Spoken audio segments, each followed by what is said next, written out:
Assalamualaikum warahmatullahi wabarakatuh. Selamat pagi anak-anak. Kita bertemu kembali dalam mata pelajaran Otomatisasi dan Tata Kelola Humas dan Keprotokolan.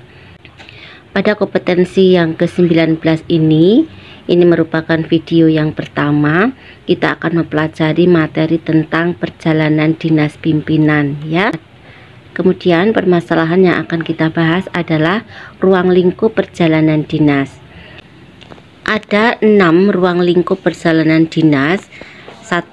Pengertian umum perjalanan dinas. 2. Perjalanan dinas jabatan. 3. Perjalanan dinas pindah. 4. Perjalanan dinas luar negeri. 5. Perjalanan dinas dalam negeri. 6. Perjalanan dinas dalam rangka rapat, seminar, dan sejenisnya. Sebelum kita memasuki satu persatu dari jenis-jenis perjalanan dinas, kita harus mengetahui dulu apa itu pengertian dari perjalanan dinas. Jadi perjalanan dinas adalah suatu perjalanan yang dilakukan oleh seseorang dalam memenuhi tugas dan tanggung jawabnya terhadap suatu instansi atau perusahaan. Sekarang kita akan mengetahui apa itu perjalanan dinas secara umum. Perjalanan dinas ini adalah perjalanan yang dilakukan oleh seorang karyawan atau pegawai suatu instansi atau perusahaan yang berkaitan dengan tugas pekerjaan kedinasan dalam jangka waktu tertentu.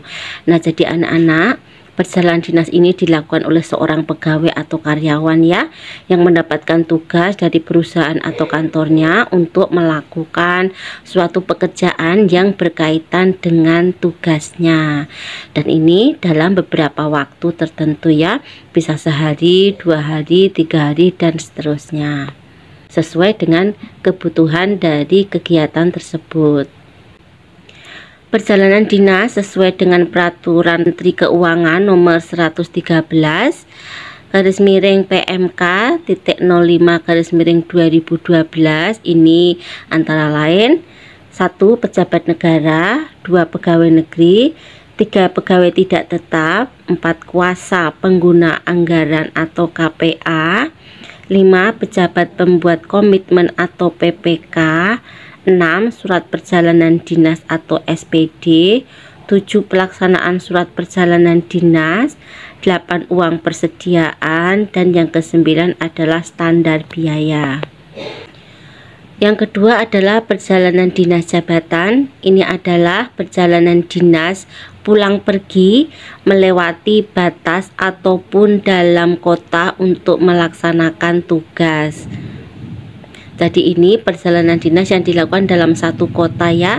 Ini tidak menginap tetapi bisa pulang pergi. Prinsip perjalanan dinas jabatan ini meliputi: A. Selektif, yaitu hanya dilakukan oleh pemegang kepentingan yang sangat tinggi atau pemegang prioritas yang berkaitan dengan penyelenggaraan pemerintah.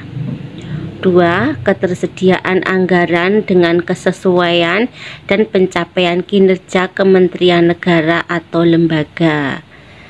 C. Efisiensi penggunaan belanja negara.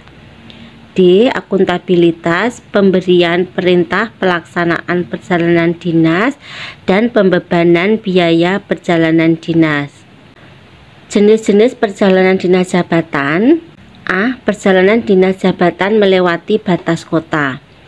Perjalanan dinas jabatan ini dilaksanakan dari satu batas kota menuju batas kota lainnya.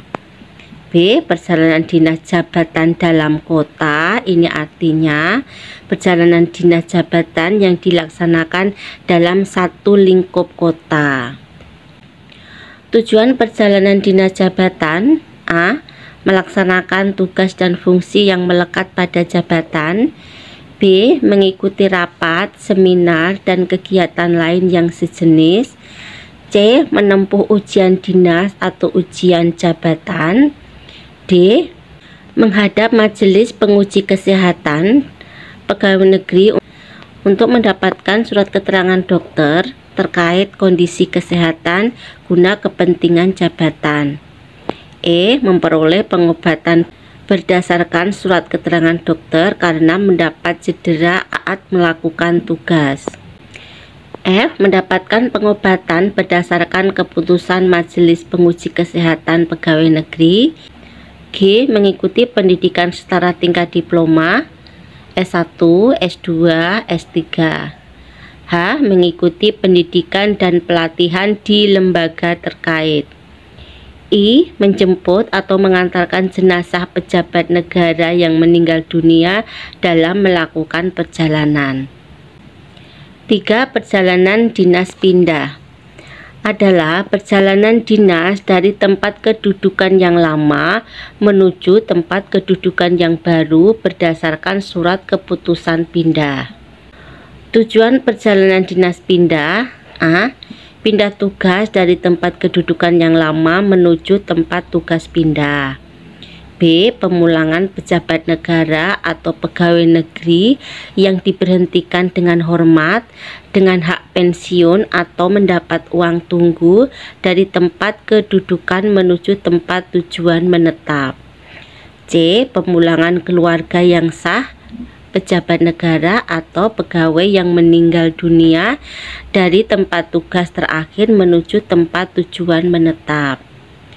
D. Pemulangan pegawai tidak tetap yang diberhentikan karena masa kerjanya dari tempat kedudukan menuju tempat tujuan menetap telah berakhir.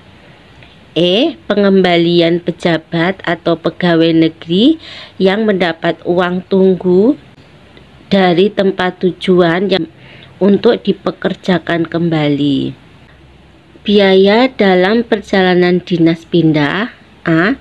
Komponen biaya pindah terdiri atas uang harian, biaya transportasi pegawai, biaya transportasi keluarga, biaya pengepakan, dan biaya angkutan barang. B. Biaya perjalanan dinas pindah dibayarkan secara lump sum dan menjadi batas pemberian biaya tertinggi. C. Uang harian perjalanan dinas pindah diberikan kepada pegawai yang bersangkutan dengan beberapa ketentuan, antara lain: 1. Dibayarkan 3 hari setelah pegawai tiba di tempat tujuan pindah. 2. Dibayarkan paling lama 2 hari untuk tiap kali masa tunggu sambungan atau transit apabila perjalanan tidak bisa langsung dilaksanakan. 3. Dibayarkan sejumlah hari tertahan apabila pegawai yang bersangkutan jatuh sakit selama perjalanan dinas pindah atau karena alasan lain yang berhubungan dengan keputusan KPA. 4. Dibayarkan sejumlah hari tertahan apabila pegawai yang sedang menjalankan perjalanan dinas pindah mendapat perintah dari pejabat atasannya. Anak-anak, demikian tadi materi yang Ibu sampaikan pada video yang pertama ini.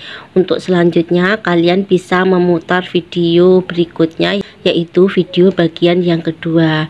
Terima kasih atas perhatiannya. Assalamualaikum warahmatullahi wabarakatuh.